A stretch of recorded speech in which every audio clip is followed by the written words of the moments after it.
Welcome to the Foundry, where leaders are forged daily. I'm your host, George Roberts.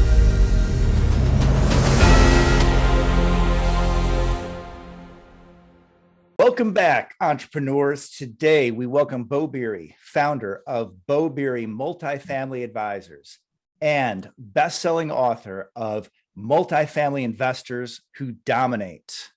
Welcome, Beau. Hey, man, what's going on, George? Glad to be here, brother. Oh, wonderful. And it's great to have you here today. I know you do so many things. I love all of the things that you're putting out, all of the info, and I love that YouTube channel. Can you launch us with your trademark? Let's go. Let's go. I love that. A great channel, by the way, if you haven't checked out his channel yet. Beau Knows Multifamily, a lot of great, super amazing information there. Thank you. Appreciate that. Well, I'd like to start with multifamily investors who dominate. You start the book by talking about margin. So tell us what margin is and how it contributes to you being an elite investor or top performer. Well, margin is actually a term. I'm not quite sure where it came from originally. However, a coaching company that I received coaching from, the Massimo Group, many years ago, the founder, Rod Santo Massimo, a good friend of mine, he would always coach his agents on margin. And what he defined margin is sort of the quality of life component, right? And so, we're all working hard in the multifamily industry on the investment side, on the brokerage side, the lending side, all those things. We're trying to create a life for ourselves where we can actually have time to spend on our hobbies, time to spend with our family, our friends, doing things on the weekend, actually having a life outside of real estate.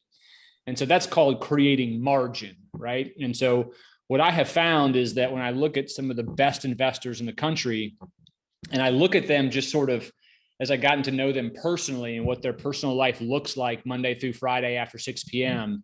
and what it looks like on the weekends, they have a lot of margin. They've set up, they've hired on the right people, the right staff, they've got the right engine going where that has become a priority to them. Having personal time, having margin to do the things they want to is important to them. And that makes them more attractive. I'm attracted to someone like that because I like to be around people like that rather than just hard charging 24/7, nothing but business, insane. It's not something that's sustainable long-term. And so margin has always been something very important to me. And I'm attracted to that on the investor side. That's great. Now, if I could just try to summarize your book in a couple of sentences, I would say that, there are only so many deals out there. And there are a very limited number of people who get to see those deals first. And if you want to be one of those people, you've really got to be somebody who can transact quickly and in a completely professional manner. That's right. Yeah, that's right. Reputation is huge, and building relationships with the brokers who are the ones who control over 90% of the inventory. That's the real name of the game. There's a lot of other components to multifamily, right? I mean, there's management, there's renovations, there's knowing the markets and what rents can go to, how to finance them. Those are all skills that you can learn, right? And that's what most of these coaching organizations and people who raise others in this business teach them, is all those things. But the reality is the secret sauce, the real talent in this business is finding assets, because you could be terrible at all that stuff. You could have no money in your pocket virtually, but if you're good at finding assets, if you're good at attracting deals to come to you, you can always find the money. You can always find the partners, the investors. You can learn the management side. But I've always felt like it's how many times at bat you have at a deal that really separates the big boys from the children. Love it. So tell us about the role of empathy in the deal-making process. Yeah, for sure. I mean, empathy is what it is, man, right? It's like putting on the hat of the other person. And I think what happens in business, not just multifamily, is that we're so focused on win, protecting ourselves. And we're in this culture, I think social media drives it a lot too, where, when you see something or you hear something, you read something, i.e. a red line in a contract or a reply to an email, we all get so sensitive and we lash back and we think to ourselves, how in the heck can he redline through that mark? And how can he think about doing that? And how could he possibly imagine not coming off the price when that thing came up during due diligence? And, it's just all this stuff. Whereas if you just put on the other hat and you think to yourself, okay, he struck through that language on the contract. Okay, let me think about why. Why is that? If you don't know why that is, ask the broker, ask the seller directly, ask the manager. It's kind of trying to figure out, instead of villainizing the other side and trying to make them feel like they're the crazy one and you're the right one. Empathy goes a long way in all kinds of situations, through the due diligence period, the PSA, the sale process, talking to your lenders. I mean, all kinds of stuff. If you just put on the other hat, man, those are the guys that attract the most deals, because when brokers see that, sellers see that, that reputation builds and spreads. It's the kind of person I want to do deal with. Someone who's going to try to make a deal work, not come up with reasons why the other person's crazy. Right. And I love it. And you're not telling people to go out and be a pushover, right? It's more like a pick your battles sort of thing. Yes, but that's part of it. But George, it really is trying to understand the other side, not rushing to make a judgment that what they just decided on or did is nuts. Most people, I would say a large majority of human beings, despite what you may think, because if you're a watcher of news or in social media, most people are reasonable, nice, smart human beings. And I would think the type of human being who owns a $20 million asset ain't freaking stupid, crazy, or mean, right? They don't get to that level for the most part. They at least have some sort of rational intellect. And so the decision they made, and whatever it is you think is wrong, was made with some sort of brains. And so you just kind of, when you see something, think to yourself, what can I do to solve the puzzle here that gets that person in the right place as well as works with mine? That's all. It's super simple as a concept. Very rare is it applied. I love it. And that's, I think, really very emblematic of your entire book. I mean, these are things that we should all know we should be doing, but simple is not easy to actually interact like this all the time. Yeah. And literally, if you read your book and take it seriously, there's something you could be doing literally every minute of the day to be a more elite investor. And I love it. Set the bar Thank you. Super high. Now, when can we expect a new book? Have you got anything in the works? I need a couple of years to absorb the pain of getting, writing the book is the easy part. It's getting it through all the channels, particularly Amazon, to get it out there. That is a pretty hellacious ordeal. My coach tells me that the second one is infinitely easier because we already have all the chains set up. So my next book may actually be for brokers, more of a process on how to achieve, great success in the industry at a much faster pace. And then I may circle back on the investor side as well. Haven't decided. Okay, I love it. Something to look forward to. Well, so in your book, Multifamily Investors Who Dominate. So you detail your personal struggle from your days as a new commercial agent, having to work with properties and maybe some sellers that were less desirable, to your amazing success as a broker that led you to founding your own brokerage. Yeah. So tell me, how did you have to grow or change to reach your current level of success? Well, I think everyone new in business, whether it's brokerage or real estate, you do have to, eat a little bit of mud in the beginning, right? I mean, you got to put in your dues. If you're an investor listening to this, that may mean, initially starting off, you have to look at smaller assets, or you have to look at assets that are not in great shape, or maybe not in great neighborhoods, or whatever the case may be, because it's a very competitive environment, right? And that's okay. But I think hooking up with the right people, having the right mentors, the right coaches, has been probably the number one key to me, sort of escalating within my industry is just being amenable to coaching, being humble, asking for guidance along the way. I think it's especially true for investors. in this environment, as competitive as it is, it's very, very difficult, if not almost impossible, to be a new person in the multifamily investment side, the buying side, and win deals. It's really hard, right? Because if you don't own units, I don't care how rich you are, if you don't own units, if you don't have experience, if you don't have lending relationships, if you don't have testimonials from brokers and lenders and other people you've done business with, you're unknown. And so why would someone choose that person over someone who has all those other things?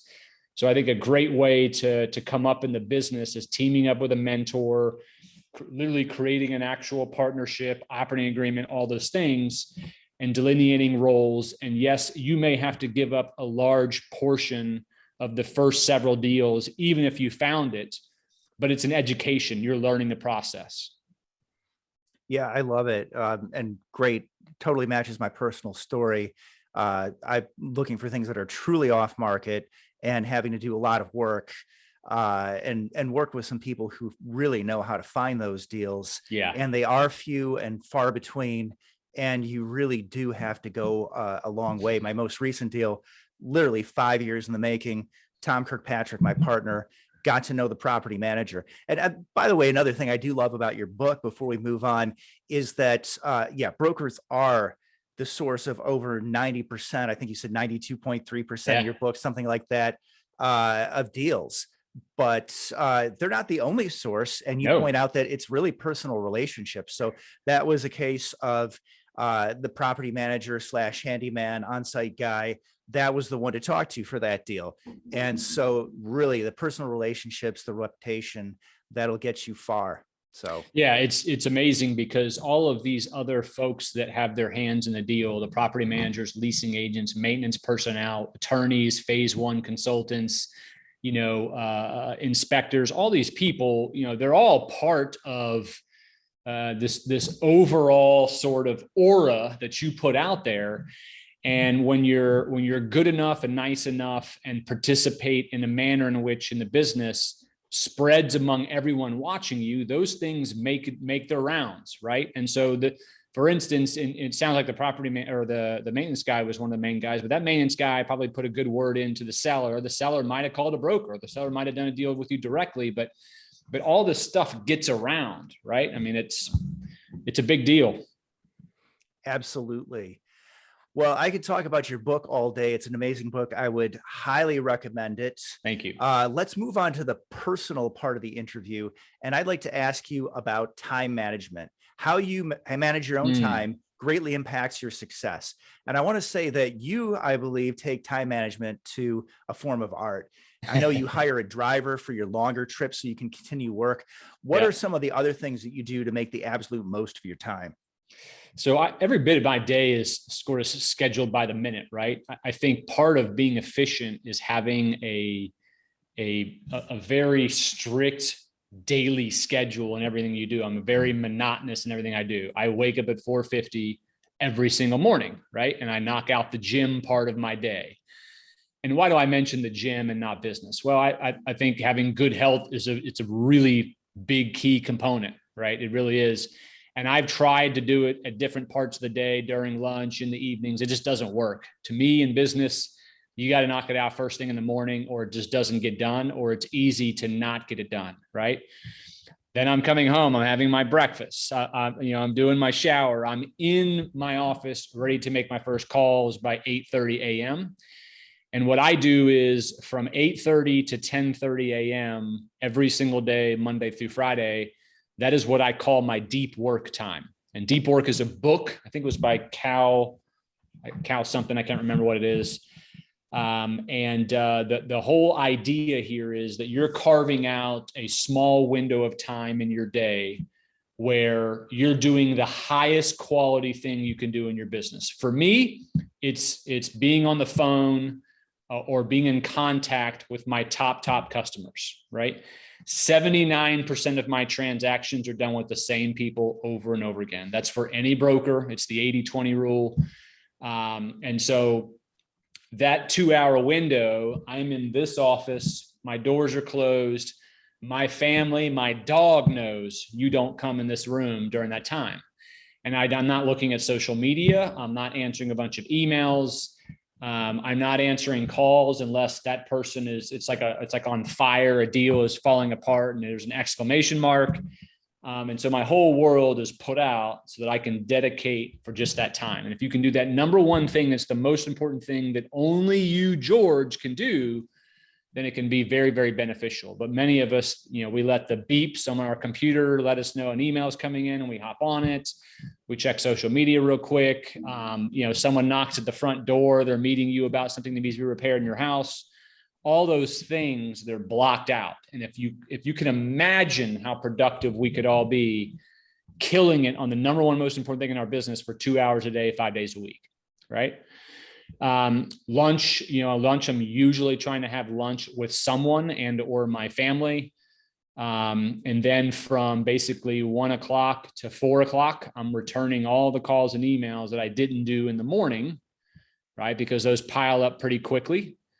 And my whole goal is always to be done by 6 p.m., right? Many, many years ago, I had to create this kind of system for myself. So I wasn't working 24/7. So I'm done at 6 p.m. Monday through Friday. I don't work on weekends unless it's fun, like YouTube or a market report. I enjoy doing those things, right?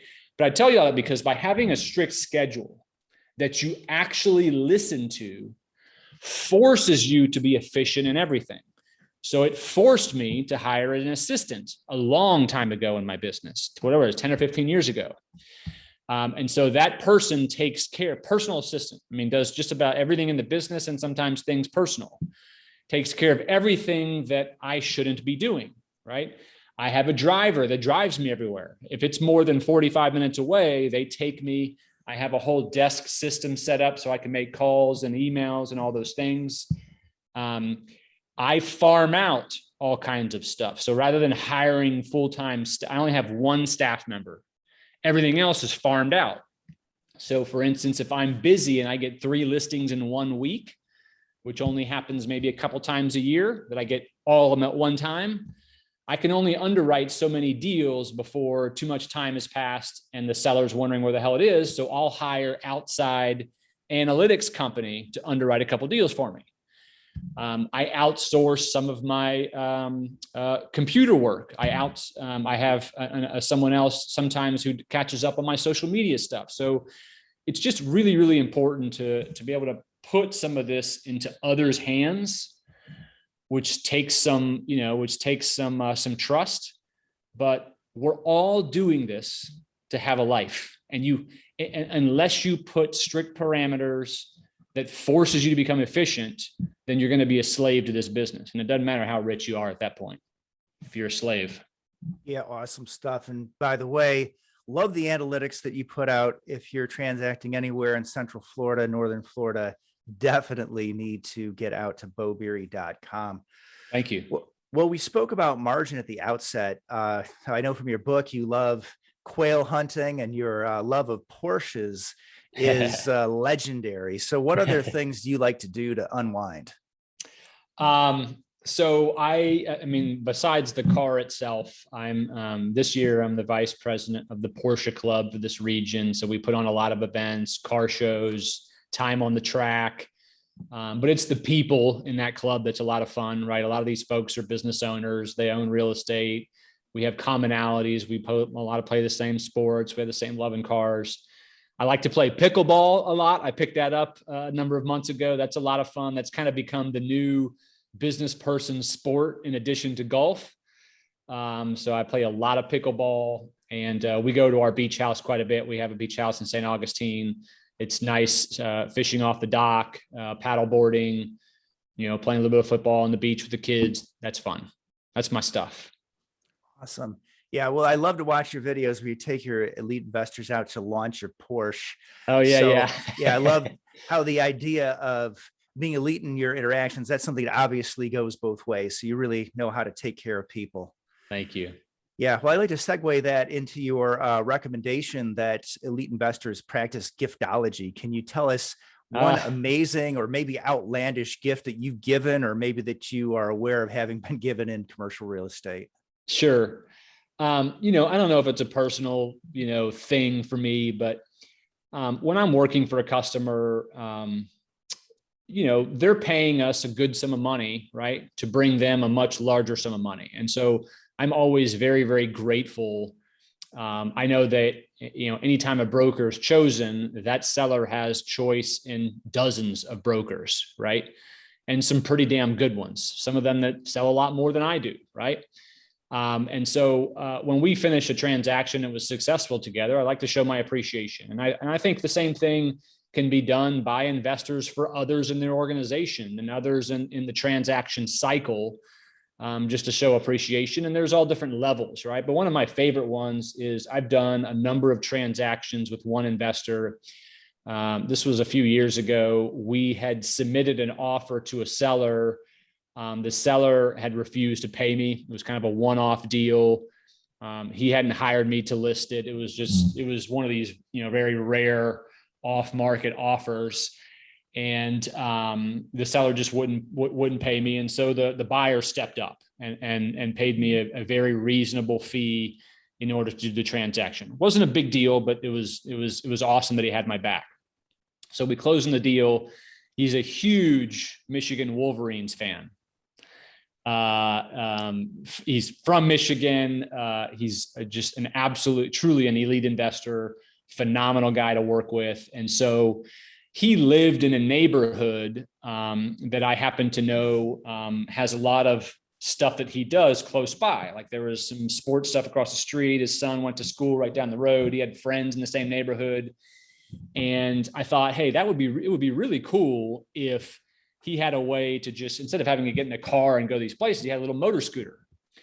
So I bought a neat little, about a motor scooter and had it wrapped, customized in Michigan Wolverines gear.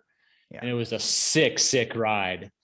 And I hired my driver, popped it onto a truck, drove it had him drive it all the way to Orlando, and made sure he was going to be home. And my driver put me on FaceTime, walked up to the front door, knocked on the door, investor came out, and there I was on FaceTime and said, hey, just show my appreciation, blah, blah. And he walks out and he just couldn't believe that I had just delivered a motor scooter to his house. And so it's really cool because his sons are their teenage sons, and they thought it was the coolest thing in the world. And my understanding is they now will show up to neighbors' houses in the motor scooter, especially when that opposing neighbor is playing their team, and they'll pull up in the Michigan Wolverines motor scooter. So it was pretty neat. Right. That is an amazing story. Gotta love it. Well, of all people, Beau, you obviously understand the benefits of investing in multifamily real estate, but you don't personally invest in multifamily real estate. That's right. So tell our audience why. So, this is my opinion. I don't know if it's right or wrong, but it's the way I feel. I think it's a conflict of interest. There are, I think, a minority of investors that want their broker to be someone who invests because they feel like that person gets it.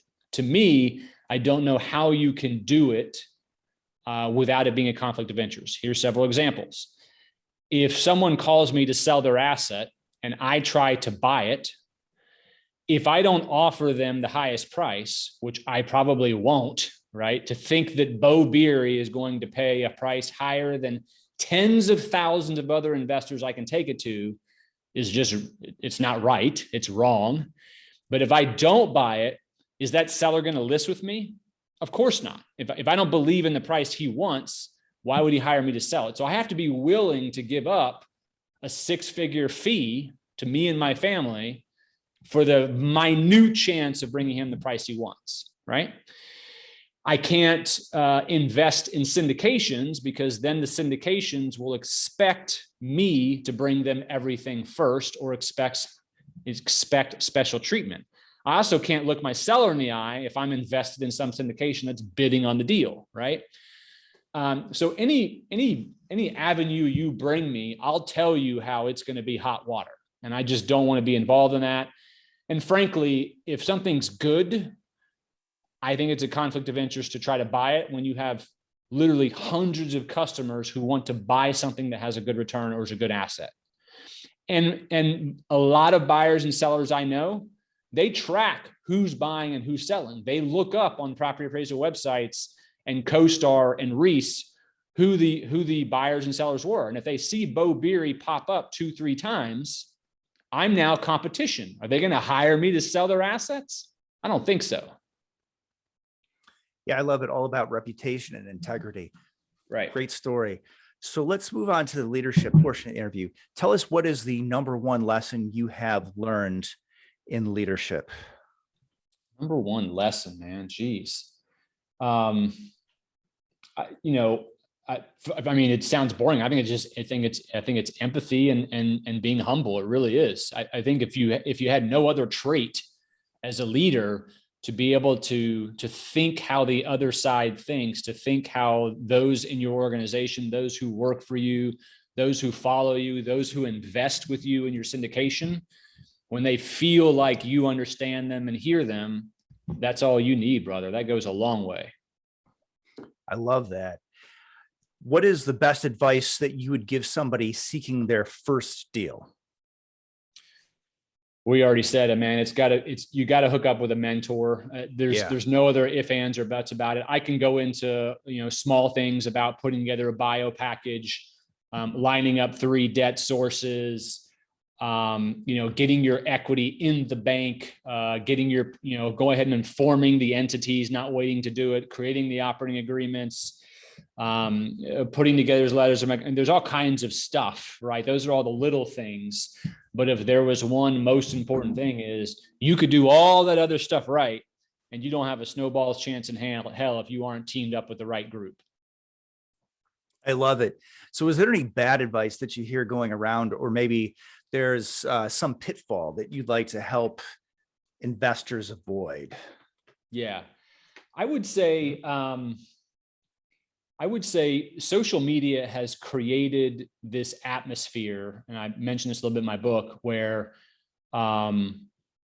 it looks like people are closing on assets left and right. It looks like there are 300 deals, per year done in every market, right? I mean, of any type. I mean, there's just thousands and thousands of deals. Because when you go on LinkedIn, right, what happens is all investors are connected to who? Other investors, right? And so when you go on LinkedIn, you see this guy closing here, and this guy closing here, and this guy is doing a due diligence walkthrough, and this guy's doing a pre-renovation pictures, and this guy's showing his post-renovation pictures. And so your brain doesn't distinguish, at least immediately, until you hear me now telling you this on this podcast, that these are transactions happening all over the country, right?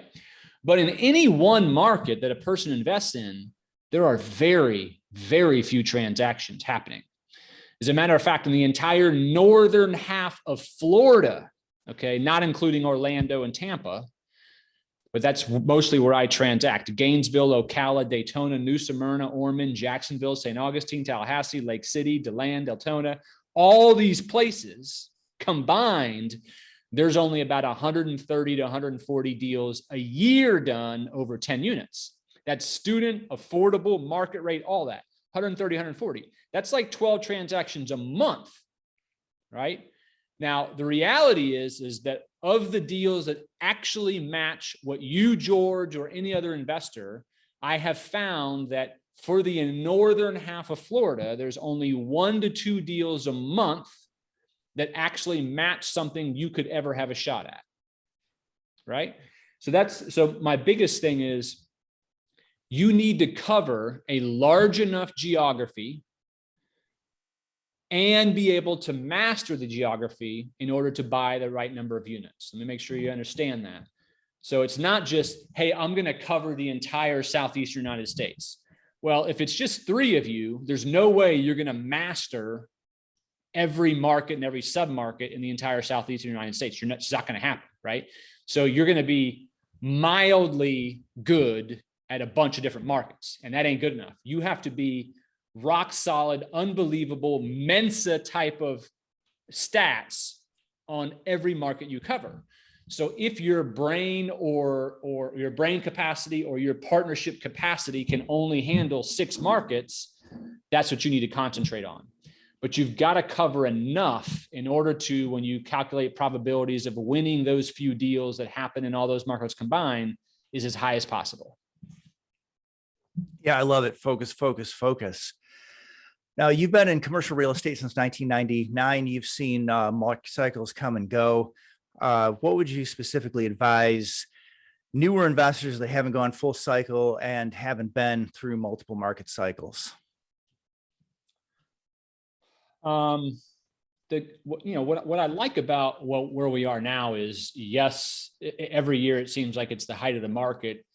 It's still a very, when you look at the fact that we still have to deliver over 330,000 units per year for the next 10 years to catch up. And the fact of the matter is in 2020, we only delivered 289,000 units, which is one of the highest since 1989 that in fact, we've never delivered more than 300,000 since 1989. Okay. My point is that we are so far behind in delivering the number of units needed to meet demand, combined with there's still so few number of assets that come for sale, combined with the rentership of millennials and seniors. I don't see this slowing down anytime soon. And if it slows down, it'll be the appreciation rate slowing down, not going in reversed. Now, will there be a market crash? Yes, there's just always going to be one. I just don't see it happening anytime soon. So what I would say is, in preparation for down markets in the future, you still have to not give in to FOMO. That's the biggest thing, is that FOMO makes investors tweak their pro formas and their models to justify in their minds buying something because they see everyone else around them buying something. And so instead of them telling themselves, 5 years ago or 2 years ago, I will never, ever, ever, ever plug in a 3% vacancy factor, right? And now they're plugging in 2 and 3 to justify it. That's when they get in trouble, no matter what market you're in. Right. I love it and totally concur with that. I'm in the construction industry myself. And one of the main reasons I am in real estate is that I do see we have this extraordinary backlog of homes that need to be built, whether it's single family or multifamily. We need more units. We need more rental units. Yep. And until that happens, I don't see things, slowing down much, if at all. Well, we talked about books. So I'd like to know about the books that have forged you as a leader and as an entrepreneur. You've already given us deep work. Is there anything you'd like to add to that list? Yeah, actually, I'm doing if you haven't seen, I'm doing this huge book giveaway of my entire library. I just posted this on LinkedIn yesterday, but I am giving away for free an entire bundle of about 70 books on real estate and business for free to one person. I'm doing it live December 30th on my YouTube channel at 4 p.m. Eastern time. God, man, there's so many of them. I tell you what, rather than going into some real estate stuff, one of my favorite books is called The Algebra of Happiness by Scott Galloway. What I like about this book is this one's for newer people, younger people. He has a quote in there that stood out to me that goes something to the effect of not following your passion, but doing what you're good at. So, real estate originally was never something I was passionate about. I was just good at it. I had early success. I did the right things. I followed the right paths and I got success, and then I got really good success, and then passion followed. Right. And so what Scott talks about is one of the things that I believe we give terrible advice on to young people is, if you follow your passion, you'll never work a day in your life, right? Well, my passion, as you know, George, is Porsche cars. If I did Porsche, I'd be poor. I don't know, because I'm not a famous race car driver. I'm not a phenomenal mechanic. I couldn't own 35 auto shops. I have no idea how to do there, but that's my passion. Real estate and sales and communication and systems, that's what I've been good at. That's why I do this field. And so I think if people pay attention to that and they master it, the whole 10,000 hour rule, then people notice how good you are at something and they want more of you. And that's sort of, humans like that. That's positive reinforcement. And that's how the passion develops. That's a good one. I always loved Think and Grow Rich. and How to Win Friends and Influence People are super easy, good ones. I actually like Snowball by Warren Buffett. That's a good one.